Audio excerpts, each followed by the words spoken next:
On August 28, 1963, a defining moment in American history took place on the steps of the Lincoln Memorial in Washington, D.C. I have the pleasure to present to you Dr. Martin Luther King, Jr.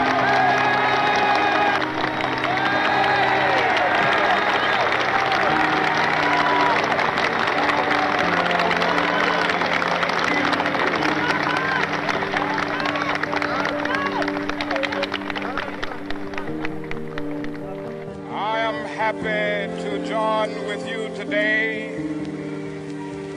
in what will go down in history as the greatest demonstration for freedom in the history of our nation.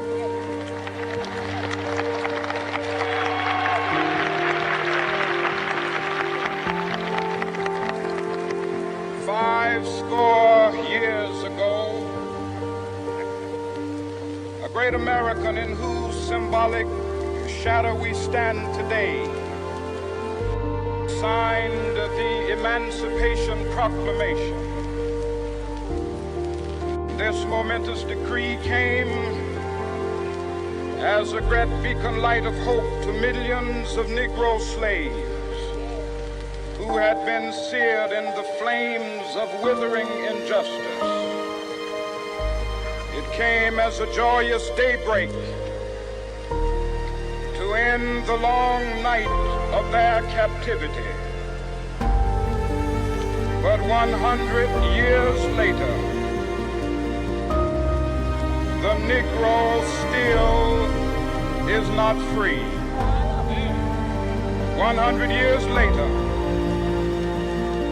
the life of the Negro is still sadly crippled by the manacles of segregation and the chains of discrimination.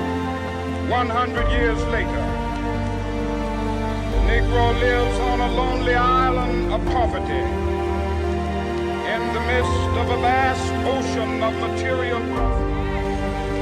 This nation will rise up, live out the true meaning of its creed. We hold these truths to be self-evident, that all men are created equal.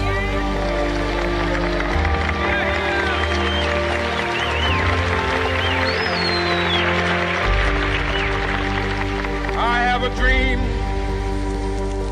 that one day on the red hills of Georgia, the sons of former slaves and the sons of former slave owners will they be able to sit down together at the table of brotherhood.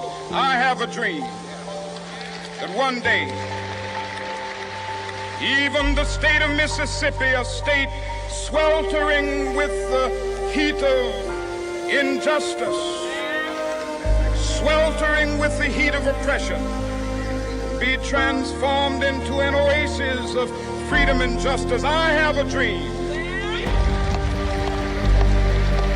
My four little children will one day live in a nation where they will not be judged by the color of their skin, but by the content of their character. I have a dream today.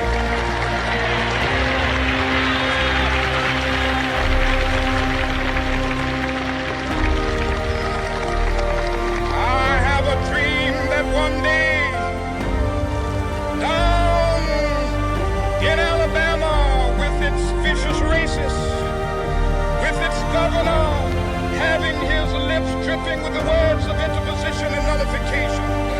One day right there in Alabama, little black boys and black girls will be able to join hands with little white boys and white girls as sisters and brothers. I have a dream today.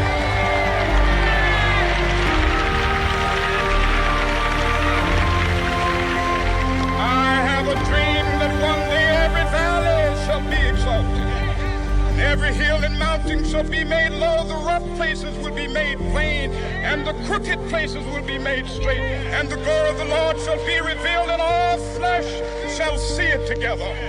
This is our hope.